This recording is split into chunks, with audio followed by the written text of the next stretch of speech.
Bem, nós temos falado sobre os princípios da nossa fé, a base da nossa fé, ela é a palavra de Deus, e na palavra de Deus, nós cremos na Bíblia completa, não escolhemos nenhum livro, não tem alguma coisa, porque foi escrito há muito tempo, né?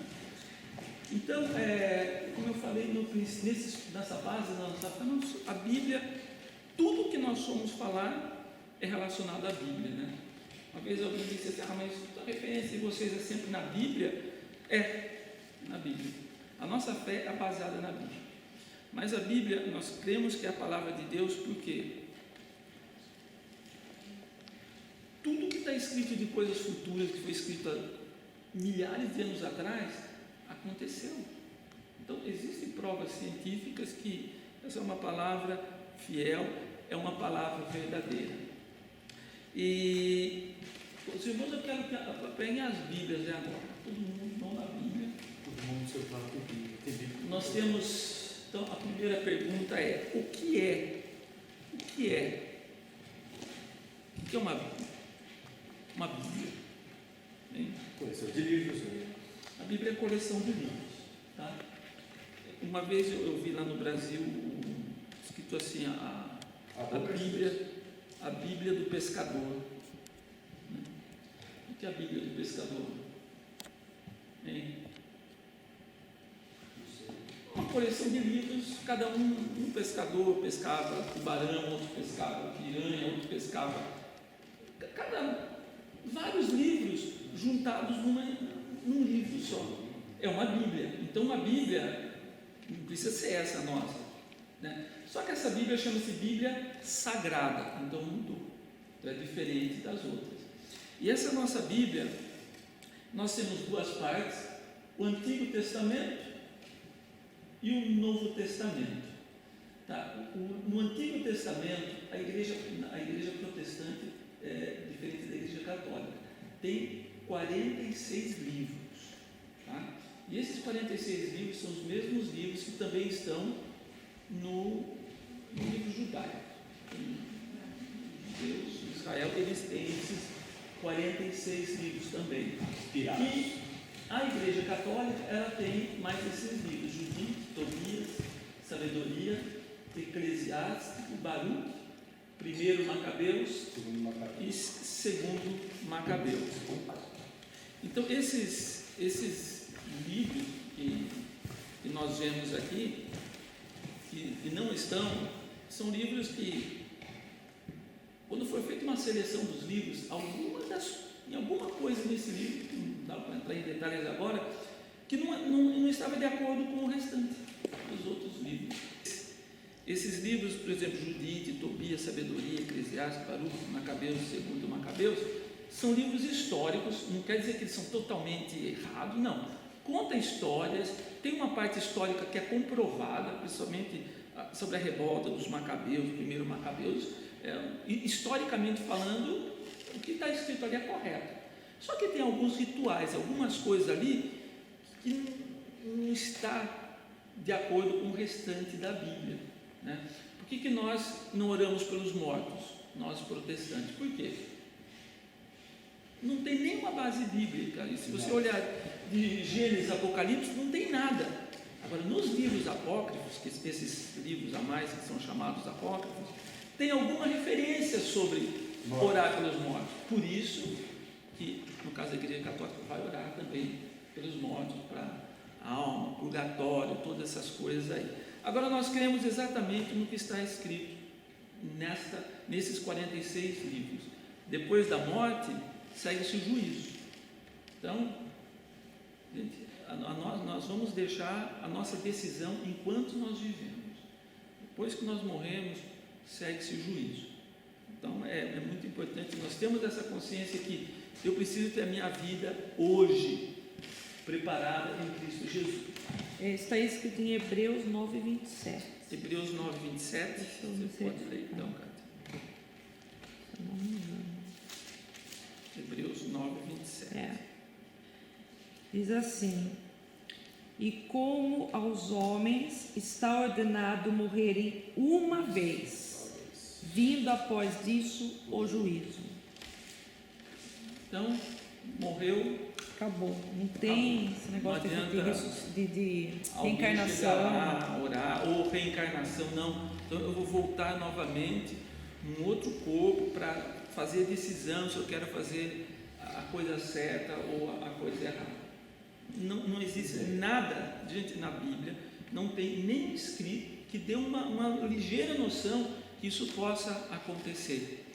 Então, nós vemos que a única pessoa que ressuscitou, Jesus Cristo, está hoje à direita do Pai. Então esse sim, e não é que ele reencarnou alguma coisa, ele morreu e ele ressuscitou. O corpo, aquele corpo que estava lá, não estava mais, então não reencarnou, não entrou num outro corpo depois que ele saiu da tumba, tá? Isso no Antigo Testamento. E o Novo Testamento, 27 livros. Abra aí na página branca, que faz a diferença do Antigo e do Novo Testamento. A página branca, tá? Então essa é a diferença. O Antigo Testamento e o Novo Testamento. O Novo Testamento começa a partir de Jesus. Essa é a diferença básica do Antigo Testamento e do Novo Testamento, porque Jesus, ele marca, quando fala desse Novo Testamento, é a nova promessa que ele nos faz, é através do sangue de Jesus que nós temos então essa nova vida, né? E no Novo Testamento são 27 livros. Agora, os 27 livros, Igreja Católica, Igreja Protestante concordam, tá? Tem algumas igrejas, não são ortodoxas, mas são uma outra linha, que eles têm até alguns livros a mais, no Oriente Médio, alguma outra assim, mas a católica, a protestante, o Novo Testamento é o mesmo, tá? Agora, a Bíblia judaica, ela termina no Antigo Testamento, tá? Então, para os judeus, é o Antigo Testamento, os 46 livros, tá? Não divididos. Não, a ordem da Bíblia judaica é diferente da nossa, tá? Então nós temos aqui no Antigo Testamento os 5 primeiros livros, né? Gênesis, Êxodo, Números e Levítico e Deuteronômio. O livro de Gênesis, abre aí no livro de Gênesis, todo mundo.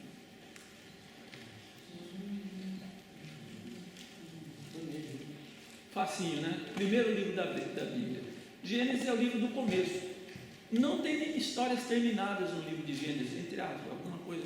Mas eu digo assim, a história do mundo sempre mostra o começo da história da criação, fala sobre a criação, desobediência, e abre no capítulo 12 de Gênesis. Capítulo 12 de Gênesis. Eu não vou ler todo o texto aqui, mas no capítulo 12, na verdade, começa a história judaica e a nossa cristã também, da humanidade. Tudo começa oficialmente no capítulo 12. Veja bem, da criação até o capítulo 12, nações surgiram, povos desapareceram, muitas coisas aconteceram, mas não mostra assim nada Deus especificamente falando com um povo, com uma nação, não. Agora, em Abraão, começa Deus falar com o ser humano com uma intensidade como nunca antes falou. Então, tudo que acontece historicamente, nós vamos ver depois nos livros históricos, está relacionado com Abraão começando a nação de Israel. Então, um homem, Deus chama esse homem lá da região de Hebron, né? Por isso que ele fala hebreu, e ele sai, e a partir da descendência dele, a nação de Israel nasce. Na verdade, são 3 gerações até chegar a Israel. Abraão teve um filho chamado Isaac, e um filho, Isaac, tem um filho chamado Jacó, e o nome de Jacó é mudado para Israel. Então, eu quero que os irmãos compreendam que a Bíblia, ela não está contando a história do chinês, não está contando a história dos africanos, não está contando a história do norte da Europa, dos bárbaros, de ninguém. Todo o Antigo Testamento está contando a história relacionada ao povo judeu. Toda a história. Porque alguém pode falar, mas os chineses, bem, como não estava ligado ao povo judeu, a Bíblia não fala. Então, agora, nós vemos assim no Antigo Testamento algumas citações. Está escrito assim, olha, isso também está escrito no livro de Ido, o profeta. É outro profeta, escreveu alguma outra coisa, nós não temos o conhecimento, mas alguma outra coisa foi escrita também, tá?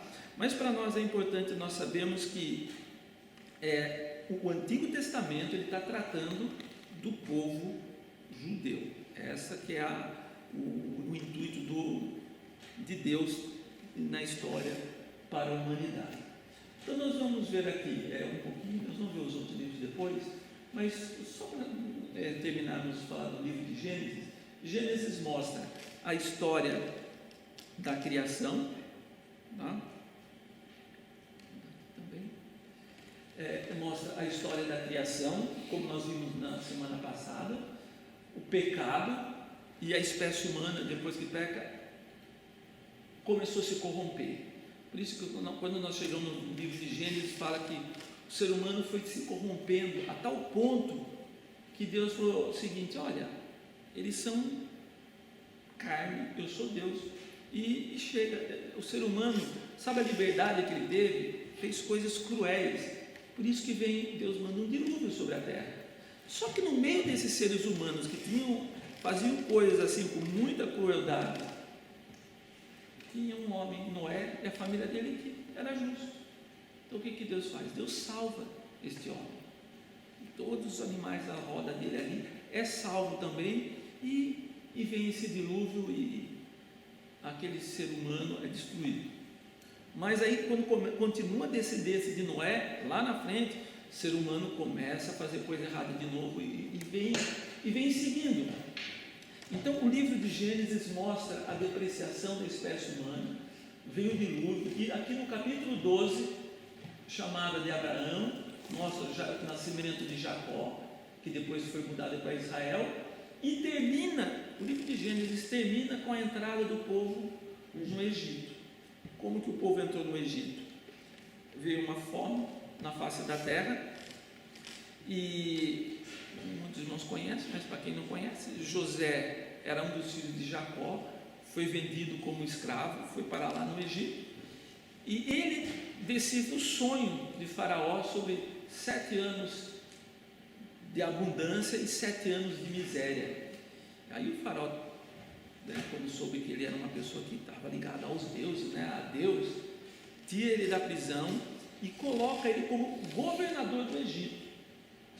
E quando chegou a fome, a família dele, que estava lá, bem distante do Egito, vem para buscar comida, porque eles ouviram que tinha comida no Egito.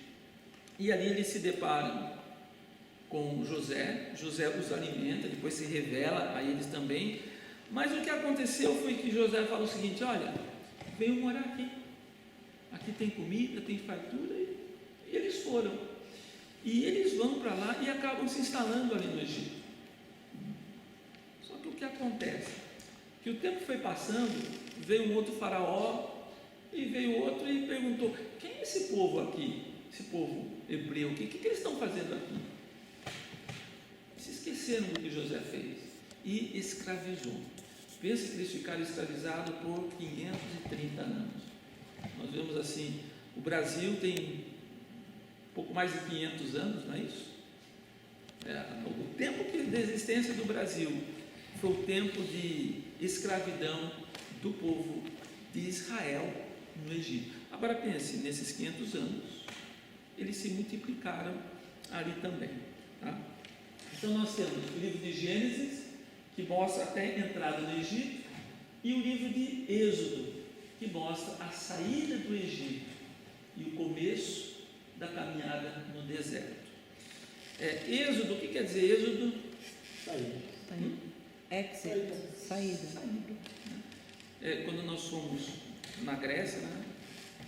Logo no aeroporto, eu pude gastar o grego que eu aprendi no seminário. Nós saímos assim, tinha uma placa escrito assim, Êxodo. Eu falei, opa, é saída. Está vendo? No grego, Êxodo é saída. Às vezes, quando a gente olha assim, parece que é um nome estranho, né? Mas em grego quer dizer simplesmente exit, no inglês, ou seja, o caminho de saída. Então, esse livro narra o quê? Depois de 500 e poucos anos, o povo não aguentava mais a escravidão e eles clamam ao Senhor. Então, o comecinho do livro de Gênesis mostra que os hebreus, eles estavam escravizados e o que Faraó mandou fazer foi até matar as crianças que nasceram. Já pensou? Nasceu uma criancinha, é homem, joga no rio Nilo aí. Crueldade, difícil, não? Aí o povo clama ao Senhor. E foi assim, é a primeira vez que nós, quando nós estamos lendo a Bíblia, ouvimos assim de um povo clamando a Deus. E fala que Deus ouviu o clamor do povo. E eu fico pensando, poxa, se o povo tivesse clamado antes, né? Talvez não precisasse passar todo esse tempo lá.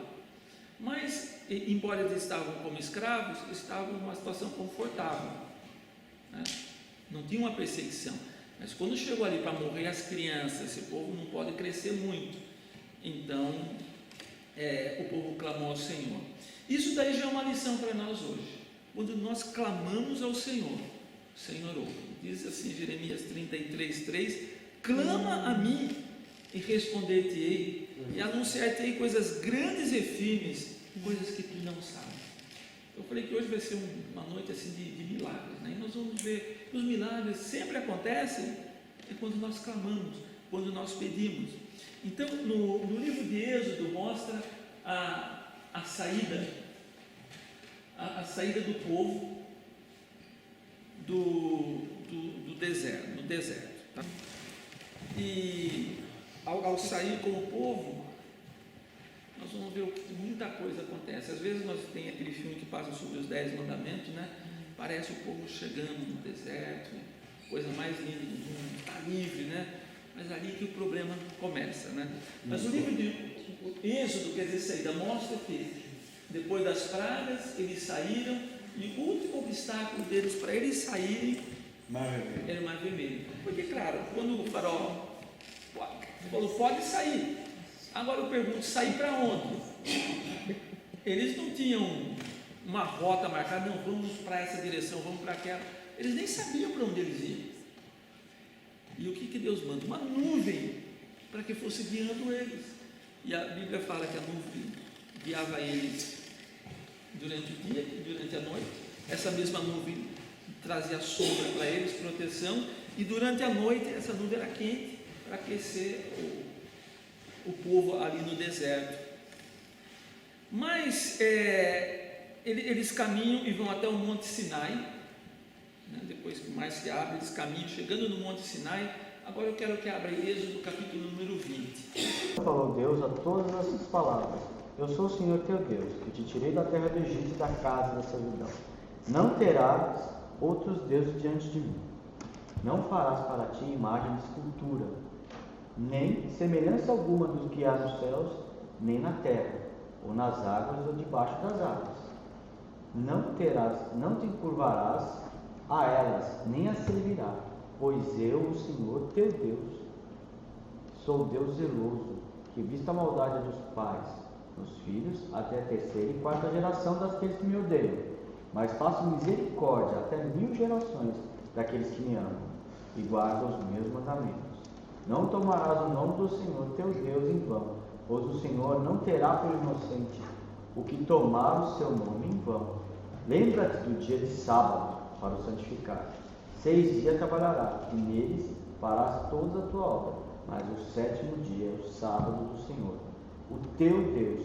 Não farás nenhum trabalho, nem tu, nem teus filhos, nem tua filha, nem teu escravo, nem tua escrava, nem teu animal, nem o estrangeiro que está dentro das tuas portas, Pois em 6 dias fez o Senhor o céu e a terra e o mar, e tudo que neles há, mas no 7º dia descansou.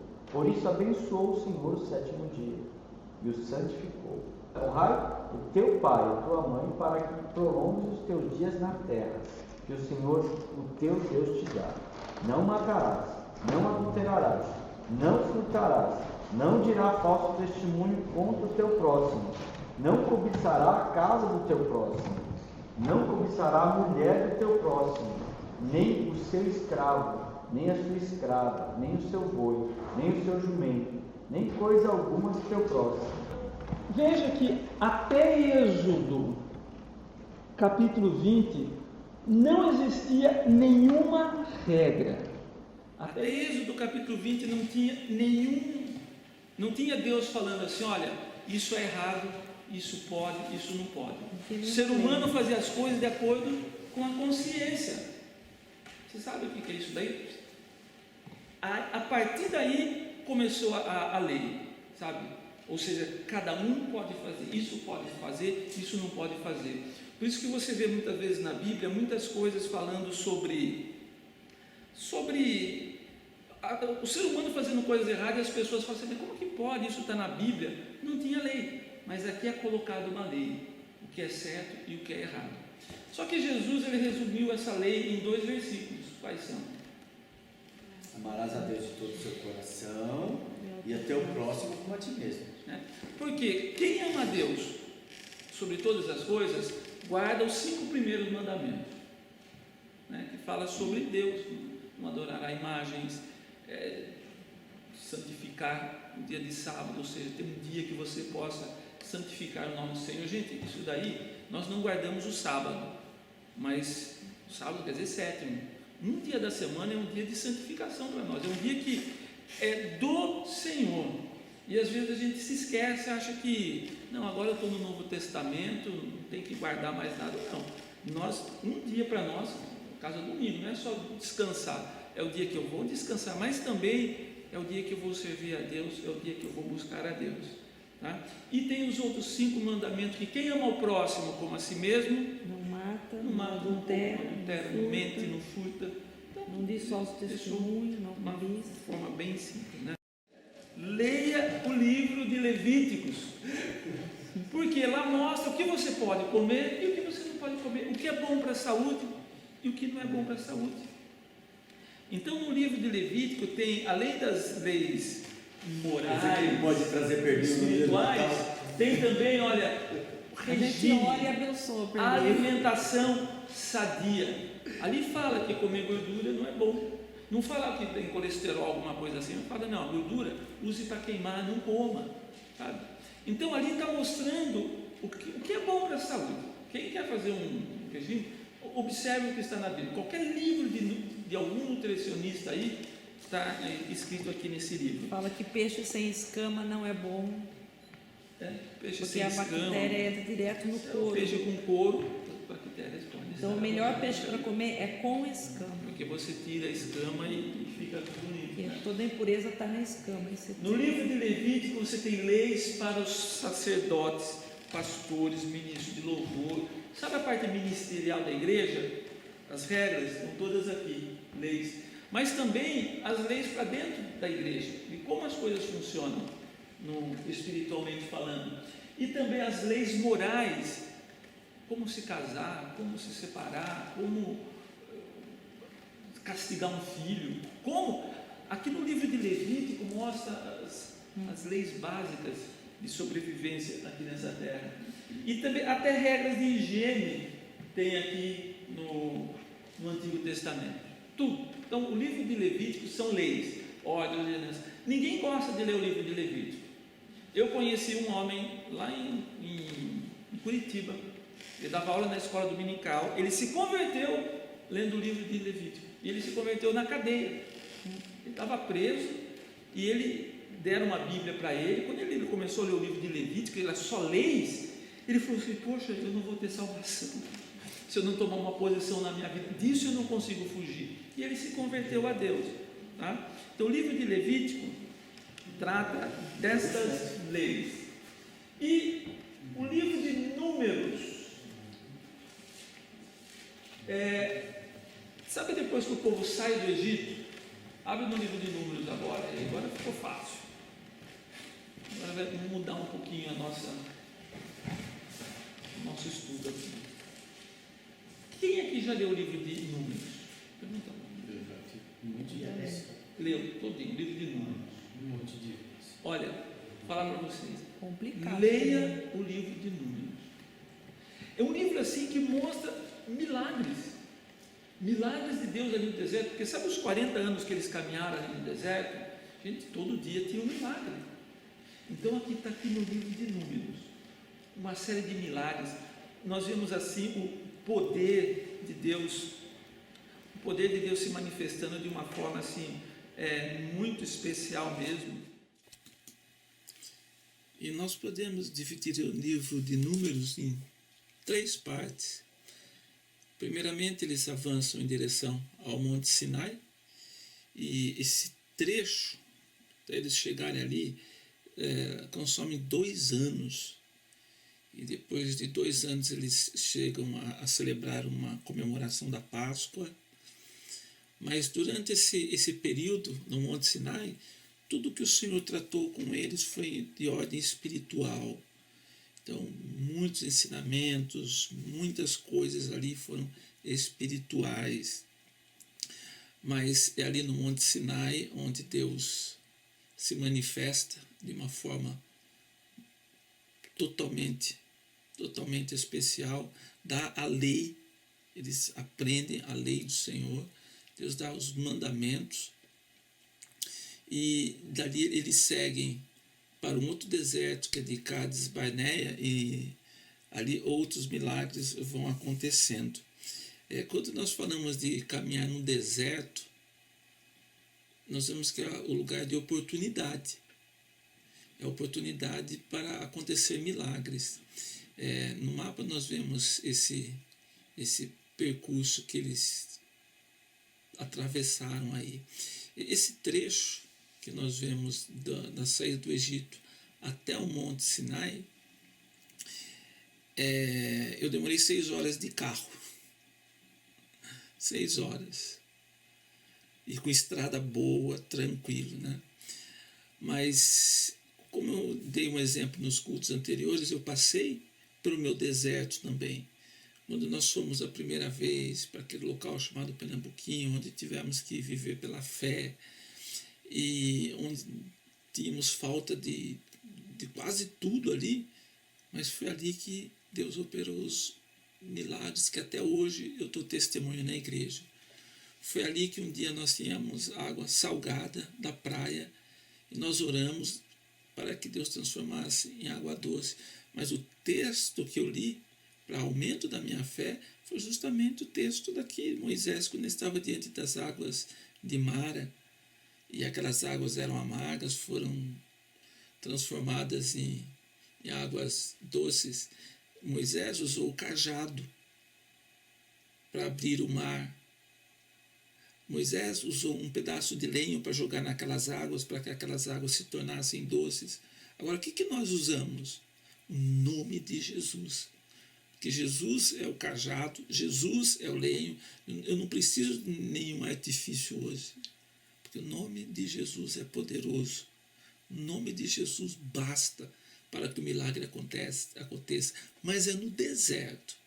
E nós vemos na figura que o povo caminhou além da conta no deserto por falta de obediência. Porque depois que eles partiram do Sinai, no deserto de Cádiz Barneia, o povo, os espias foram ver como era a terra, mas eles acharam que não iam poder conquistar e queriam até voltar para o Egito. Aí Deus deu 40 anos para eles caminharem lá, para que uma geração que tivesse fé pudesse entrar na terra prometida.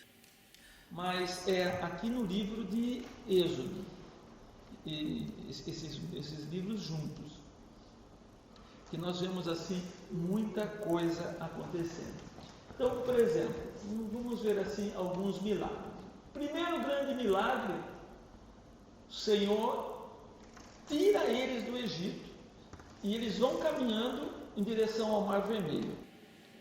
De repente, as coisas começam a dar errado. O inimigo começa a te perseguir e você vê que ele está chegando. E foi isso que aconteceu. Mas eu quero que você saiba que Deus protege, sabia? Deus protege, porque quando antes que Faraó chegasse junto com o povo, você lembra aquela nuvem que guiava o povo? Aquela nuvem se colocou entre o povo e Israel. Era uma nuvem de fumaça escura, eles não conseguiam atravessar. E depois aquela nuvem tornou-se uma nuvem de fogo, e eles não conseguiam alcançar. Ou seja, os soldados egípcios não conseguiram atacar o Não povo. alcançar, porque eles queriam trazer o povo de volta. E eu quero que você saiba disso, que nós uma vez, todos nós também estávamos no Egito espiritual. E nós saímos através do sangue de Jesus, através do Cordeiro de Deus que tira o pecado do mundo. E nós começamos nessa nossa marcha. Mas não pense que o inimigo vai ficar satisfeito de nos perder aqui. Não. Ele se levantou e foi atrás. Mas existia uma coluna de fogo. Eu quero que você saiba que há também fogo. Fogo do Espírito que protege. Fogo do Espírito que nos guarda e que nos ajuda a caminhar. Aí depois eles chegaram diante do mar fechado. Quantas vezes nós podemos chegar também diante de situação, e agora, como que nós vamos passar? Deus fala assim para Moisés: por que clamas a mim? Diga ao povo que marche. E o mar se abre. Eu quero convidar os irmãos a ficarem em pé nesse momento, que nós vamos fazer uma oração.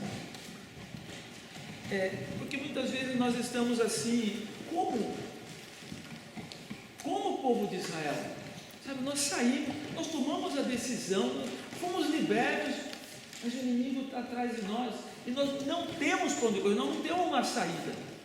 Mas eu quero que você saiba que está conosco aqui Jesus Cristo. Ele não nos deixou só. Sabe aquela nuvem lá no deserto que dirigia o povo? Essa nuvem também está sobre nós, que é o Espírito Santo. Sabe? É o Espírito Santo que nos guia, nos protege, nos dá poder, nos dá autoridade. E quem aqui de nós, digo nós porque eu tenho um mar assim que está na frente, eu não consigo passar, eu não consigo chegar daquele lado. Mas Jesus, Ele é o cajado que nos dá a direção. Por que o cajado? Porque Moisés, ele pega aquele cajado e toca na água. Amém. E aquele mar se abre. Amém. Hoje nós temos Jesus Cristo, Ele é esse nosso cajado. Eu não preciso ter um pedaço de pau, alguma coisa aqui, mas eu tenho o nome de Jesus e o mar vai se abrir. Foi no deserto que o Senhor demonstrou o poder dele livrando do mal. Quando aquela multidão havia partido, depois que eles atravessaram o Mar Vermelho, quando os perigos pareciam que tinham terminado, lá vem o vilão. Amaleque, um dos povos que habitavam naquela região, soube que Israel estava caminhando lá, a notícia, mesmo sem a mídia de hoje, correu rápido, e sabia que Israel havia saído com muitas coisas preciosas do Egito, porque o povo deu ouro, deu prata, deu objetos de valor, e eles estavam caminhando, quando de repente os amalequitas começaram a atacar lá na retaguarda, aqueles que estavam lá atrás. E quando a notícia chegou aos ouvidos de Moisés, Moisés vai para o monte, leva Arão e Hur, e foram para o monte orar, mas ele pede para que Josué reúna homens e que vão para a batalha. Arão está orando, Josué, com os homens, gente, eles não eram soldados, eram ex-escravos, não tinham nenhum treinamento militar. Eles começaram a vencer aquela batalha. Por quê? Porque Moisés estava orando. Enquanto Moisés estava orando, ele orando e orando, de repente a mão ia abaixando, foi se cansando, e à medida que ele abaixava a mão, a batalha começava a inverter. O inimigo começava a vencer. Aí, quando Arão e Hur viram aquilo, eles foram até Moisés, quer dizer, eles estavam com Moisés, ele falou: Moisés, senta aqui. Colocaram uma pedra, Moisés, senta nessa pedra aí. Moisés sentou, segurou um braço, coisa, né? Um segura um braço, o outro segura o outro, e Moisés fica ali, E foi quase o dia inteiro ali, Moisés na intercessão, e Deus deu vitória para o povo. Sabe o que isso significa, que exemplifica para nós? É que existe uma batalha espiritual que está acontecendo, uma guerra. Gente, nós não estamos vendo, mas tem espíritos, demônios, que estão tentando nos destruir. Mas tem os anjos do Senhor também que estão lutando. Mas eu preciso o quê? Interceder. Tudo isso vocês vão encontrar, essas histórias, livro de Êxodo, livro de Números, Deuteronômio, essas histórias assim que são fantásticas para a nossa base bíblica, nossa base cristã. E enquanto eles oram, Deus dá vitória. Por isso, olha, não deixe de orar, porque enquanto nós estamos orando, não desista de orar, não pare de orar. Os anjos do Senhor acampam ao redor do que o teme e livra, e eles estão em batalha. Nós vemos isso acontecendo, nós vamos ver lá na frente no livro de Daniel, mesma coisa, ele ficou 21 dias ali orando e jejuando, e naquele momento que ele estava orando, teve uma batalha nos céus. O anjo veio para trazer a resposta para ele, mas os demônios lá se colocaram no caminho. Mas ele continua orando, Deus manda reforço e a resposta chega ali para Daniel. Então, Deus dá a vitória para eles. Por quê? Por causa da oração, da intercessão. Outra coisa que acontece ali, Deus ordena que Moisés construa um tabernáculo. Quem não sabe o que é tabernáculo? Levanta a mão. Eu não posso escrever, né? Não. Não? Uma tenda? É isso. O que é o tabernáculo? Era uma igreja móvel, vamos por assim. Era um templo móvel. Era um templo móvel. Porque eles estavam no deserto. Onde que o povo ia adorar a Deus? Onde que os sacerdotes iam adorar a Deus? Então eles construíram tudo com cortinas, couro, não era a cortina que a Raquel que está chegando aí faz, não, sabe? Mas era com couro, pele de animais. Eu imagino que eles fizeram tipo um circo, uma tenda. Uma tenda. Igual um circo. Mas é tudo com medida específica, Exato. tudo perfeito. Só que Deus dá a medida exata. Eles fizeram um lugar santo, um lugar santíssimo naquele tabernáculo, onde ficava, nós já passamos para os irmãos aqui, a arca do concerto. Ali era tudo de ouro, onde eles faziam os holocaustos, onde eles faziam o sacrifício. Deus faz esse tabernáculo, era um local de adoração, era um lugar que o povo chegava para adorar a Deus. Então, eles estavam no deserto, eles não precisavam ir até a igreja estava junto deles ali. Por isso que é importante a igreja, é um lugar de adoração. Hoje nós não temos mais o tabernáculo, é a igreja, está vendo? Mas no deserto era o tabernáculo. Quando o povo chega na terra prometida, o tabernáculo continuou lá. Até quando chega Salomão, aí Salomão fala: poxa, eu moro numa casa bonita, numa casa forrada, e a casa de Deus é uma tenda. Peraí, quero fazer um templo para ele, né? Davi tem esse desejo, Davi pensa que eu quero fazer um templo para o Senhor, mas é o filho dele, Salomão, que constrói. Aí quando ele constrói, então não existia mais o tabernáculo, aí era o templo. Mas foi lá no deserto, Deus deu a lei, e Deus também deu um local de adoração, local que os sacerdotes chegavam lá num lugar santíssimo para adorar a Deus. Sabe o que aconteceu nesse tabernáculo, que depois era templo lá em Israel?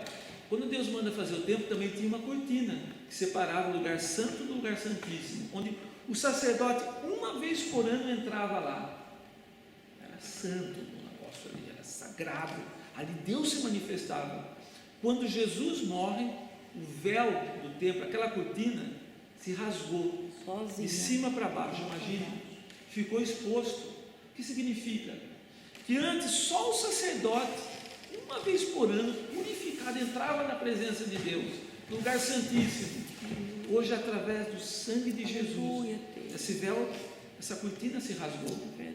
Sabe, nós podemos entrar, por isso que nós estudamos aqui em cultos anteriores, nós somos sacerdotes, nós podemos chegar diante de Deus.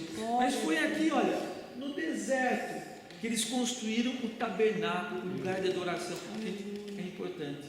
Nós temos esse local de adoração, local onde nós vamos chegar assim e nós sabemos que a presença de Deus se manifesta. Então aqui nós vemos assim, nesses livros, nós vemos assim as muitas batalhas que eles tiveram. Uma outra coisa que acontece, o povo estava querendo comer carne lá no deserto, né? Ai, queremos carne.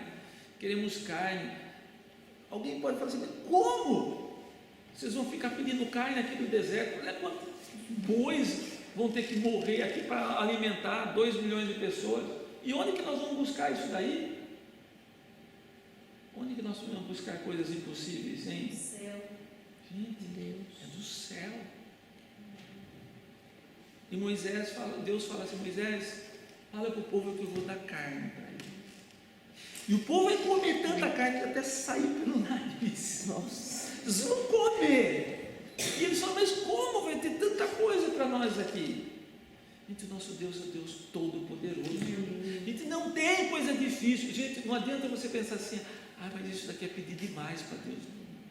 É muito. Ou então é impossível. É impossível. Gente, vai acontecer. Não tem coisa impossível. Não tem nada difícil para o Senhor. Porque para Deus, nada é impossível. E Moisés, ele ora a Deus. O que Deus faz para mandar carne? Ninguém imaginava que isso podia acontecer. Hoje nós sabemos que aqui no mundo existem as aves migratórias. Tem muitas aves aqui, da Europa mesmo, que antes que o frio chegue, vão embora, vão para um lugar mais quente. Sabia que tem um grupo de andorinhas, olha só, que estão lá no Canadá, e no inverno eles vão parar lá no Brasil, quer dizer, fugindo do inverno, chegam lá no Brasil. Isso é aquela revoada de pássaros. O que Deus fez com essas aves migratórias? Desviou a rota delas. desviou, fez elas voarem fez elas voarem para o deserto. E elas foram para o deserto. Imagina elas, aquele calor lá, ver aquele povo tudo acampado. Vamos descer lá, deve ter água. Desceu uma panela do povo lá. Coitadinha dessas aves aí. Mas Deus alimentou o povo. Gente, Deus ele nos alimenta. Amém. Quando nós vamos no Novo Testamento, Jesus ele também alimentou uma multidão. Não alimentou 2 peixinhos, 3 peixinhos, 2 pães e 3 peixinhos, ou 3 pães e 2 peixinhos ali. Uns peixinhos. Ele multiplica e todo mundo comeu ali. Que Deus que é esse daí? É o Deus do impossível. O lugar onde eu vi a manifestação do poder de Deus todos os dias na minha vida, quem sabe foi no meu deserto. Quando nós caminhamos, nós fomos para um lugar que eu sempre falo aqui, que chama-se Pernambuquinho. Aquele lugar que às vezes a gente falava assim, na época, mas Senhor, nós aqui, e Deus estava ali cuidando de nós, e nós não sabíamos, que Ele estava nos protegendo em tudo. E uma vez nós estávamos, eu dei um testemunho no domingo passado, retrasado, sobre que Deus transformou água salgada em água doce. Eu li esse trecho aqui das águas de Mara, para a nossa fé aumentar. E pensa assim, nós morávamos numa igreja, do lado da igreja, era assim, bem na frente da praia, e ali não tinha água, não tinha luz, era uma colônia de pescadores, e tinha um dia, era Santa Ceia na igreja, era a ceia, e o pastor da cidade de Areia Branca, ele que vinha para ministrar Santa Ceia na igreja, ele vinha, sempre trazia, às vezes um presbítero, um diácono com ele, alguns obreiros. De repente, nesse dia, nós vimos um barco parando na frente da igreja ali. Falei, nossa, um barco, olha, o pastor está no barco. Nossa, trouxeram o pastor até aqui, porque o barco geralmente parava 2 quilômetros antes, você tinha que caminhar. Mas eles, com o apoio dos ventos, deram uma volta. Imagine, de repente, parar um barco na frente da sua casa, descer um monte de irmãos e vieram para a janta. E nós tínhamos comida para quê? para nós, estava o pastor e mais 2 ou 3 pessoas. Ter comida para umas 5 pessoas. Umas 5 pessoas. E o nosso fogão era daqueles assim, carvão, feito naquelas latas de tinta, né? E o carvão, a Cátia fez a comida ali, o pastor que vinha chegar. E outra coisa, esse pessoal, o costume que eles tinham lá no Rio Grande do Norte, não é o nosso costume em São Paulo. Depois que eles terminaram de comer, aí eles tomavam café com pão, café com leite e pão. Tinha que pôr Tinha pão que e pôr. café Depois, com leite no terminou de almoçar, terminou de A jantar. Selma deve saber disso, né, Selma? É isso mesmo, Salmo. De onde você é, Salmo? De onde você é? Rio Grande do Norte, exatamente. Terra boa. Não nos esquecemos. Aquele dia eu fiz um macarrão. Fiz um macarrão. Macarrão e arroz. Arrozinho. E arroz. Acho que macarrão. E arroz. O que aconteceu? Quando nós vimos tudo aquilo, o pessoal chegando e o pastor, meu irmão. Primeiro que eu tinha que lavar o pé de cada um deles. Porque eles pisam na areia da praia e chegam em casa com o pé abarrotado de areia. Eu tinha que lavar o pé de um por um. Imagina eu de joelho no chão lavando os pés. Lavando os pés. Aqueles irmãos não paravam de vir, eu comecei a cantar. Estava sentindo já. E chegaram. Ai, contando. 1, 2, Eu não lembro quantas pessoas tinham, se tem ideia. não sei. Mas eram mais de 20 pessoas. Era por aí, mais umas 20. Por aí. Bem, aí chega aquele povo lá e o pastor fala: olha, o povo está com fome. Jesus. Nós vamos fazer a mesa. Gente, não tinha prato. Fomos na casa do vizinho lá, precisamos de prato, em vez de pedir comida, né? Prestar prato e talher. Precisamos de pratos e talheres. Né? Aí trouxemos os pratos, talheres, fizemos a mesa. Aí o pessoal da cozinha, o pessoal cá, tem uma irmã lá, Minha irmã chorando. Senhor, na panela, nós vamos alimentar esse povo. multiplica. Vamos orar, vamos orar. Bem, embora não estava comida na mesa ainda, eu falei: irmãos, vamos orar pelo alimento, né? O pastor ora. O pastor orou pelo alimento, o Senhor abençoe esse alimento e amém. Aí começou a trazer os pratos de comida lá. Gente, aleluia. Glória a Deus. Deus é poderoso. É como está escrito, né? A comida não acabava. A farinha da panela. Você não tirava vai acabar, a comida e ainda azeite da tinha. botija. Você não tirava vai e acabar. tinha. Eu, irmã, meu Deus. E nós dois chorando, falando em línguas da cozinha e pondo comida nos pratos e a comida não acabava. Eu estava com eles na sala, não sabia o que estava acontecendo. Eu falei: poxa, cozinharam rápido, hein? Nada, a gente sabia que Deus estava fazendo um milagre. Foi ali. mesmo, uma E multiplicação. foi pondo comida para todo mundo. Foi uma E multiplicação. depois que todo mundo comeu, eu não sei quantos pãozinhos tinha lá. Não sei também o que aconteceu com aquele pão. Mas O povo sempre pegando. dividia, partia de novo e não acabava Ia o pôr nos pão. pães, ia pôr nos pães, aleluia! Glória a Deus. Não acaba. Glória a Deus. Deus é poderoso. É tremendo. Mas é no deserto que nós temos essas experiências. Porque eu nunca tive uma experiência assim aqui na Suíça ou em outra parte do Brasil, porque eu tinha, você chega lá e você compra. Mas naquele momento, às vezes nós reclamamos do deserto que nós vivemos, mas é no deserto, é onde esse povo estava, que está no livro de Números, Deuteronômio e Êxodo. Vocês vão ver o milagre acontecendo. Nós tivemos mais 2 experiências de uma vez também em Sorocaba, quando vieram os irmãos de São Paulo almoçar em casa, e a comida também era pouca. Aí eu e a sua irmã começamos a orar na cozinha, para Deus multiplicar, e a comida também não acabava, e comeram todos, foi uma bênção. E quando o pastor Bezerra foi em casa com a família dele, que eu também não tinha comida suficiente, tinha um pouquinho, comeu ele, a esposa, as 3 filhas, a empregada, nós 5, ainda sobrou comida na panela. Ou seja, Foi assim tremendo. essa palavra E é sempre com ela é macarrão viva. que Deus faz multiplicação. É algo É conectado. sempre com macarrão e arroz, é uma coisa assim, deve ter um mistério aí. Deve ser um mistério. São nesses livros aqui que nós vemos esses milagres. Por isso eu encorajo os irmãos, leiam esses livros. Um outro detalhe que acontece aqui no livro de Números é quando o povo, não tem água, queremos água, estamos com sede. Deus fala, vai lá na rocha aí, bata na rocha e vai sair água. O que é isso? Moisés chega lá na rocha, pá, pá. Gente, aquilo se abrir e começar a sair água, o que é isso? Um milagre. Gente, não tem coisa difícil. Aleluia. Qual que é a tua dificuldade aí agora? Hein? O que é difícil para você?